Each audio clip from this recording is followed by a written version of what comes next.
the world's maximum security prison. The world's most maximum security prison. The most evil are kept here. The world's strictest and largest prison. This mega prison has a capacity of 40,000. Prisoners here are the most unsafe people you can even imagine. How many people's lives have you ended? Is it 5 or 10? How many? More than 50.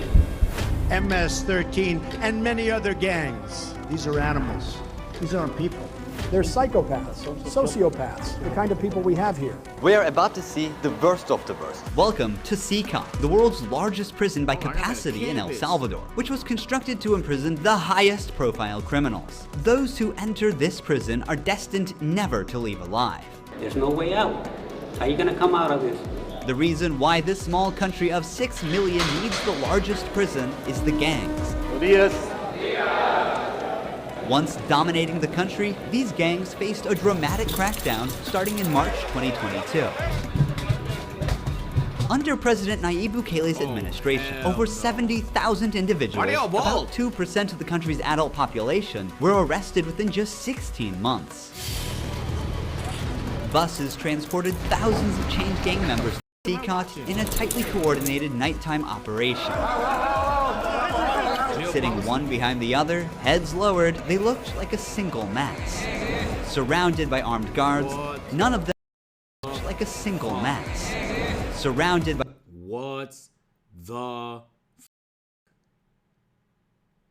Bro, they got them. It's like a herd of...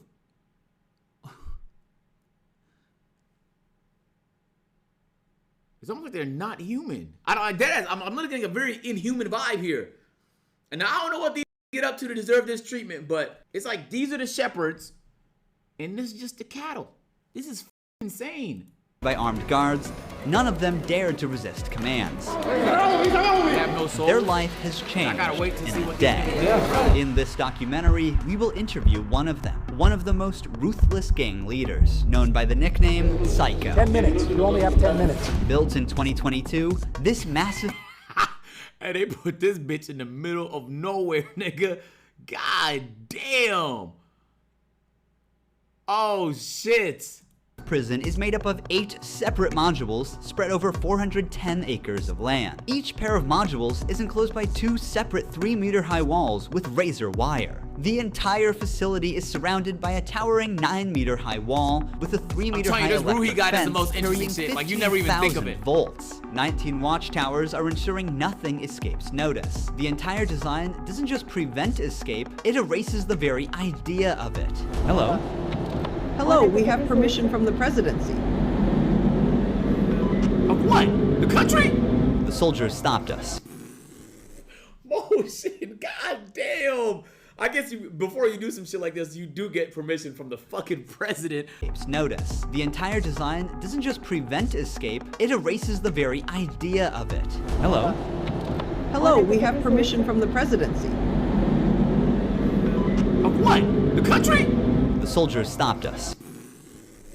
Oh shit, god damn. I guess before you do some shit like this, you do get permission from the fucking president because you have to. We're hoping this will be the last checkpoint. The jammers blocked all signals within a 2-kilometer radius of CCOT, completely cutting off all communication. Over 600 soldiers work only to secure the perimeter. We are going to leave all of our belongings here before entering the prison. We will only carry our cameras and microphones, that's it. Pass slowly. Look at the camera. The body scan. I forgot my wedding ring on. Well, that needs to be put away over there. This high-capacity X-ray scanner even shows bones and internal organs. It's mainly used to scan newcomers, ensuring no one tries to sneak in anything forbidden on their body before entering. The inmates used to swallow some objects, or they would try to bring them in vaginally or anally. Micro SD memory cards, microchips, and not only that, even phone chargers. Why y'all saying what the fuck? I'm pretty sure they did shit like that in Prison Break, right? Hey, look, my knowledge is from the movies, bro. And I'm pretty sure he just said anal. Micro SD memory, they would try to bring them in vaginally or anally. All right, Prison Break. Micro SD memory cards, microchips, and not only that, even phone chargers. Another thorough body search has been conducted. Take off your shoes. They even inspected inside our crazy. socks. It took us around 1 hour just to pass Damn! through security, How many even layers though we of were invited as security? media after months of applying. Guards are wearing masks because they're doing a risky job here. So if they get identified, it might be riskier for them to go to town centers because these gangs, they have a lot of connections. So they have to keep their identity secret. Why don't you wear a mask? I have to talk to them face to face, looking them in the eye. They already know who I am. We're in the registration room. This area is for inmates only. When a criminal is captured on the street, they don't carry ID or give their real name. That's why their fingerprints and photographs are taken here to enroll in the system. Once they become a permanent part of CCOT, the inmates lose all contact with loved ones for the rest of their lives, as family visits are strictly forbidden. It's also important to note that a small number of innocent people were mistakenly imprisoned during the big crackdown. Because of the no contact policy, their families have no idea where they are or if they are still alive. For some, this documentary could be their first chance to see a missing loved one. Before entering the modules where the inmates are, we visit the armory of the prison. This section is a must in case of possible riots, and these convicts are the most unsafe people. Yo, I watched like a documentary on this a while ago, but like, what would you do in this position, bro? You come in as the president, and your country is just fucking ravaged by gangs. But you know the only way to clean it up is to accidentally pick up the wrong person from time to time. No due process, no nothing, nigga. None of them freedoms you're used to here. None of that. You deserve a lawyer before we. None of that shit, nigga. None of that. But if you end up in a wrong place at the wrong time, you could get picked up. What do you do, bro, if you're the president? How do you even win in that situation? You basically, if I'm living there, I have to isolate, gang. I don't even want to accidentally be in the vicinity of some niggas that might be up to some shit. But how do you control that? What if you're just at the market or some shit like that? On Earth. The type of firearm we use is a That's scary. I don't even know what T65 I would do in that rifle, situation, similar bro. to the M16 rifle. Because it's like, because most of the world believes you have human rights, but they can't be treated like they have human rights. Otherwise, it's gonna be impossible to clean up the issue. Not impossible, but very difficult and probably a very long process. I don't know, bro. We also have this other firearm, which is a 12-gauge They shotgun. stereotyped anyone with tattoos. A Sig Sauer rifle allows us to maneuver in spaces that are too tight to move. Whenever criminals are arrested and dragged to the bus, various cuffs and chains are used to restrict their movements and minimize the risk of harm to officers. Has there ever been a riot? So far, there have been no escape attempts. We have the worst of the worst within criminal organizations here. The riot gear consists of a head protection, a face shield, neck protection, an anti-trauma vest, leg protectors, shin guards, and of course, a shield. Generally, in the prisons, we see inmates invent any kind of handmade weapon, like awls or knives. They are fully protected. You can see how he protects his feet. You can't Since even this hit- you prison can't is even so shoot at his large, toes we if have you to wanted to, hop bro. on this bus. We are entering the module area. To keep the country safe, 1,000 staff members work inside CCOT. It is impossible, but let's just imagine that an inmate get out of the fortress. These pebbles that you see are... Hey, a nigga just said the funniest shit in the chat. Arkham Asylum could never. That would suck for Batman plots if every time a nigga got locked up, they just never left. are put here intentionally because when they walk on these pebbles, it works like an alarm system. It makes a noise, they cannot sneak away. Have they tried to escape? No. Could they try? Difficult, because they would have to go through a series of security rings. CCOT was built with its own infrastructure in an isolated area, including an electrical and sewage system to prevent external interference. In case of an electricity cut or water supply issue, the cisterns and power plants will maintain operations for up to a week. I'm so excited. We're gonna be face to face with the most dangerous criminals in the world. It is pretty tense. We are entering one of the modules now. You are seeing the third and fourth modules next to each other. An offender who enters one of these buildings never exits through these doors. Wow. In a few steps, we'll be surrounded by more than 2,500 inmates. You enter, it's GG's, bro. It's like stepping in the middle of controlled chaos.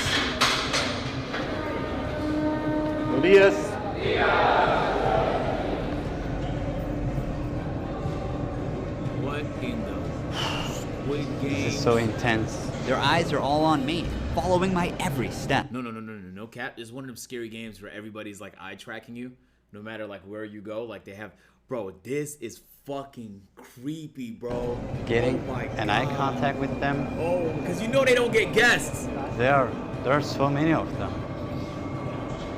I'm speechless. I can't help but feel unease. All of them wear white shirts, shorts, and slippers. They don't have any other belongings. Most are barely out of their early 20s and convicted of serious offenses. Even the most infamous criminals in history have an average of 20 to 30 proven victims. But here, some of the inmates are responsible for hundreds of innocent people's lives. Can I ask the inmates something? No. If you have any questions, I can answer them for you. If they try to communicate with me now, what are you gonna do? I'm not going to allow them. They know from them that subsequently there may be a penalty for not abiding by an instruction. I'm curious to know which of these group leaders I'll be interviewing. It is forbidden for us to pass this yellow line because these are one of the most dangerous human beings on earth. Without the bars between us, everyone knows exactly what This- could happen. It low-key feels like a fucking zoo, gang. Ruhi's here with his fucking his Panasonic camera. He's trying to get his little Kodak moment. He brought a camera crew, and you can't say shit to them. They can't say shit to you. There are 32 cells in every one of the 8 modules making up the mega prison. Each cell holds around 80 inmates, but the number can go as high as 150. Despite not being at full capacity, the inmates only have 0.5 square meters of personal space each. Prisoners do not have any ventilation rights or courtyards to walk outside their cell. Each inmate here have been given one of the longest sentences you can even imagine in your life. The only thing that doesn't change that all these inmates will never get outside. They will never see sunlight. The only people are authorized to get inside and outside are the personnel and sometimes media like us. They will never ever leave this building. If you see their look, you can see the emptiness in their soul. They don't have any hope towards future. They look very robotic. Their Nigga has Modelo. Nigga has beard tatted on his lip. life is so monotone. This open corner is their toilet area. They have like 2 toilets for 80 inmates. It's literally humiliating these inmates. Like their whole confidence is disciplined here. The same place where they use the toilet is also where they take showers. To clean themselves, they use plastic dippers in a single shared basin. There's no running water in the cells, so the prisoners have to rely on one blue barrel for drinking water. Where they sleep is these metal bunks. No pillow, no mattress. Each prisoner receives just the bare essentials: a white sheet, a uniform, socks, slippers, and a towel. That's it. The prisoners spend their entire days on their 4-level bunk beds. They have stacked tightly, like items stored in a warehouse. As part of hygiene and order, inmates are shaved every 2 weeks by personnel. Long hair or beards aren't just unhygienic, they can also hide sharp objects. Let's take a look. Take off your shirt and line up here. Now they are taking their shirts Send that nigga from Jadeon video here. off. These inmates were once part of the MS-13 and Barrio 18 gangs, which controlled the neighborhoods of El Salvador. These 2 rival gangs spent years extorting money from locals and causing great suffering to Salvadorans. There is Barrio 18, MS-13 gangs all together in one cell. That's right, just like that. The entire module is the same. They all live like this. Outside, entering each other's neighborhood could mean being torn apart. Yet here, they are side by side until their last breath. How do they live without attacking one another? They have to learn how to live together. Here, they are in a prison. They are not on the street. Most of the inmates have tattoos covering their entire bodies, even including their faces, showing their loyalty structure. For MS-13, tattoos often include initial letters or the number Come on, man. loyalty structure. For MS, It's a closed case. This nigga has giant MS text on his back. Round him up like you gonna send that nigga straight. What the fuck? I thought you had to hide the fact that you're in a gang. You call it like a music label or some shit like that in America. Hey, in America, You are just a family, bro. You're a non-profit organization. You would never tat it on you unless you wanted to get caught.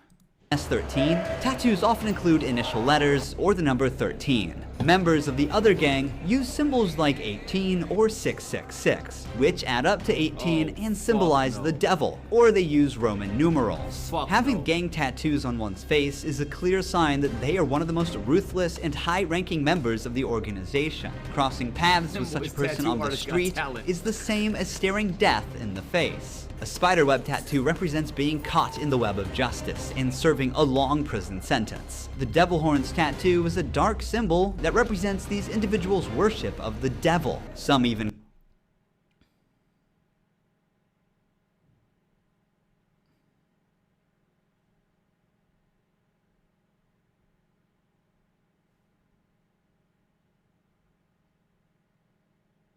These niggas do what?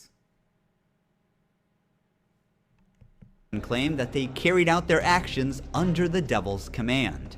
A teardrop tattoo signifies that the person has ended someone's life. The number of teardrops indicates how many lives they've taken. If there are 3 teardrops, it suggests that the tattoo's owner has taken so many lives that they've lost count. With the phrase "laugh now, cry later," these masks or clown tattoos send a clear message. That's a Drake song, right?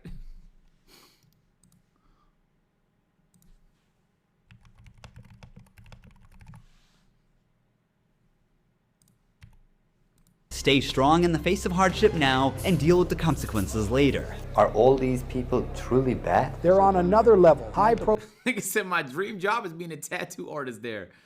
Hey boy, you want to end up in one of these, man? Profile criminals who will never change their mentality.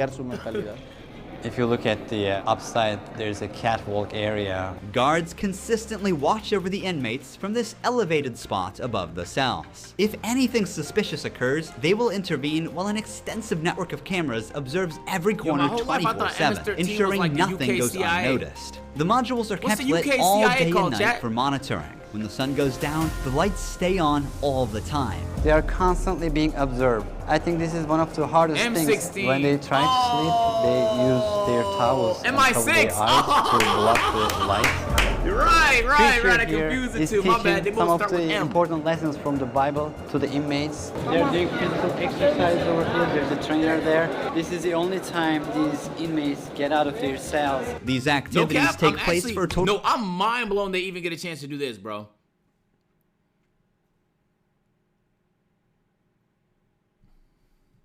The only time these inmates get out of their cells. These activities take place for a total of 1 hour per week, under the watch of armed guards. For the rest of the time, they are locked inside. They used to control the streets. Now, they can't even take a step with their free will. It's a rotating schedule. There's not enough space, so they can't all go out on the same day. Has there ever been a chaotic incident when these inmates were outside of their cells? So far, nothing. Whenever we focus the camera on a cell, we often catch a prisoner silently mouthing words. Even behind bars, gang members attempt to send orders to the outside. This prisoner was doing just that, but we censored him to block the message. Despite the crackdown, these groups still hold significant power outside. Rumors suggest they have plans for taking revenge by targeting innocent people. But in response, the authorities threaten to impose even harsher measures on imprisoned members. If they do that, there won't even be one meal in prison. Uno. I swear to God, they won't eat a grain of rice. Let's see how long their homeboys last inside. He said homeboys? Real nigga, bro. Hey, real nigga. I ain't never heard a president say homeboys, man. He's the first. Here they get 3 meal times: breakfast, lunch, and dinner. Breakfast is usually beans and rice. For lunch, they get white rice and pasta. And dinner's pretty much the same. The only thing that changes is the drink. There's no nutritious food like chicken or meat. This is the lunch. It's rice, pasta, and 2 tortillas. Does the menu vary from day to day? No. Is it the same every day? It's always the same. It's for freshmen. Okay. It's a sugary drink. I'm going to taste it for myself. Inmates must eat with their hands and clean their plates before returning them. With a diet lacking in protein, many likely suffer from nutritional deficiencies. Before starting our interview with an inmate, I want to show you one more place that is even more extreme than what you've seen so far. Here we are in the isolation cell area. If inmates break a rule, they can be sent to these isolation cells according to the legislation. The law gives me the right to keep the prisoners in isolation for up to 15 days. These cells have sealed doors. Through this grid, I can see them and identify who's inside. Okay, at least they get a little bit of sunlight. We serve food here, and we also use this space to put handcuffs on them before opening the door to move them from here to their cell. Welcome to the isolation cell. If an inmate misbehaves, this is where he ends up. He won't know the time or how much longer he'll be kept inside. For days or even weeks, he sleeps on this concrete bed without ever leaving. They are cut off from the outside world, left alone with nothing but their... Oh my God.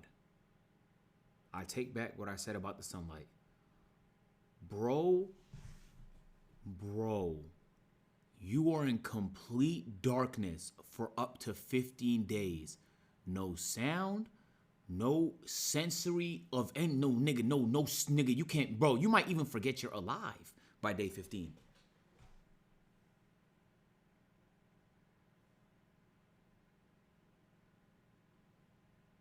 Why do you guys keep saying Mr. Beast taking notes?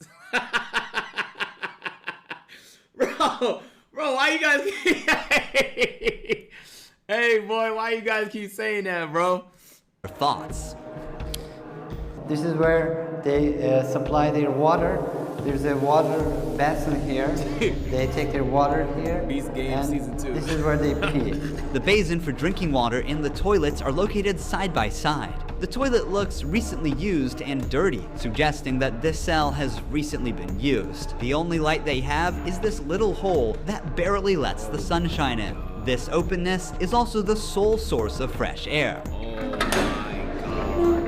What is the most challenging thing about isolation room, according to you? Inside, you don't even see your hands. So when someone is isolated, it is necessary for them to have something, a book, anything, to keep their mind clear. But here, they don't have access to any of that. No matter how tough a criminal is, this kind of isolation breaks them. This is necessary for the type of offenders that we have here. People who once played God by deciding who would live and who wouldn't live deserve the worst punishment. We don't show them mercy. They can ask for forgiveness, and may God forgive them. But here, justice must be served for so many victims, and it's the least they deserve. Now we're going to interview the inmate known as Psycho. He has a 34-year criminal history and has spent the last 25 years as a high-ranking member of an organization. 10 minutes. You only have 10 minutes.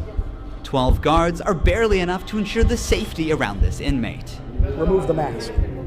What is your name? My name is Marvin Ernesto Medrano Vasquez. How old are you? I'm 41 years old. You don't look 41. You look younger, like 35. That's a good thing that you told me, because I feel old. Can I see your tattoos? I'm at 13. When did you join this crime organization? In 2004, but I started my criminal record since I was 11 years old. How did you first become involved? When somebody's born with just a mom and the mom is working, you look for the streets. You look for somebody to help you out. I said, oh, my mom's poor, I need some shoes, I need some clothes, and I started robbing. Then I need a father figure because I didn't grow up with my father. And then I looked the group of gangs. Then I did a side, and I came right here to El Salvador, trying to change my life, but I seen that there were more gangs right here, and I started doing the same thing I did upstate, and I got locked up. I've always been one of them persons that wanted to accomplish the things that they... Hold on now. A lot of people in the chat don't have fathers and they end up like this. I don't give a nigga too much credit now, okay? Don't give a nigga too much credit. They had 666s on their head tops and shit talking about they get orders from the devil, all right? A whole bunch of fatherless niggas in here, motherless niggas in here. Some of y'all niggas don't have either parent, and you still fucking figured out a way. I'm not saying, and we got people from all over the world in this bitch. You feel me? That done gone through some really tough shit and still persevered through the shit. So don't give a nigga too much credit now. They put in their mind, and I accomplished everything I had to do right here. But I'm right here. This is how the devil pays the people. Yeah. Is it true that to join this crime organization, you need to end someone's life? Yeah. But the first one must be one of your relatives, right? Yeah, because you got to gain territory for your gang. I lost my mom, my dad, my son, everything right here because of the gangs. When I could be with my family, hey, upstate, the United States, a better life. But, you know, we took wrong decisions and this is the cause of this. That's why I tell the youth, hey, go to school, listen to your mom, listen to your dad. Don't live this life that we live right. You have to kill a fucking family member to end up in the game, my nigga? Whoa, that's, no cap, the most surprising news I done heard in like the last month, bro. And it's been a firestorm, okay? This last month's been kind of crazy. All right. Wow. Wow. I have never heard of that before, bro. There's no way out. How many people's lives have you ended? Is it 5 or 10? How many? No, if you talk about what you used to do in the jails after, it probably get a few more than 50. You gotta do it sometimes.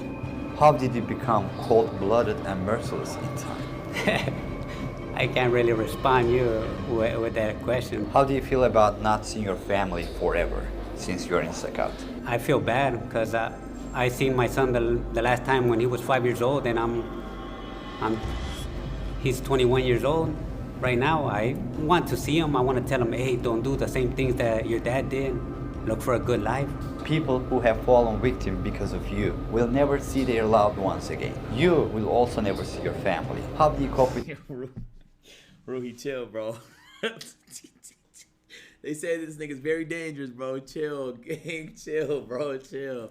emotions like missing someone? I feel bad. Sometimes, like I tell you, I lay down on my bed and I think a lot of things, and sometimes I cry. What is your motivation to stay alive here? To one day change my life and look for God in my life, and I tell God, hey, forgive me because I did some things.